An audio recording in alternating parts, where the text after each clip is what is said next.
Мапа на етничка Македонија се појави на неколку државни воени сајтови во Албанија. Хакерските групи Macedonian Dark Security и Macedonian Security Crew извршија напад на неколку интернет страници како одмазда за палењето на македонското знаме во Тирана. На вебсајтот на Албанското министерство за економија, македонските хакери оставили порака: време е да престанете со вашата тврдоглавост, не обидувајте се да земете нешто што не ви припаѓа. Не ја допирете нашата територија, националност, јазик и идентитет. За секоја постапка ќе одговарате, затоа внимавајте. Во секој случај, ние ќе браниме нашата држава достоинствено. Доколку не престанете со вашите фикс идеи за поделба на нашата мила држава, ние и понатаму ќе продолжиме да ја браниме на истиот начин како и досега.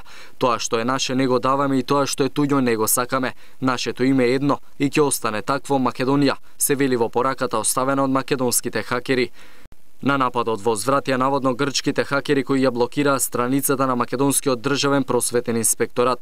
Македонија е грчка, гласи нивната порака, која продолжува со бројни навредливи содржини. Доколку ги затвориме границите за вашите камиони, вие ќе умрете од глад. Наместо храна ќе се јадете меѓу себе. Нашите политичари се идиоти што се уште ги држат отворени границите за вашата нечиста земја и луѓе, гласи пораката на грчките хакери. Ова не е прв случај по палење на македонското знаме и истакнување на вредливи содржини против македонскиот народ, хакерите да возврата со ваков напад.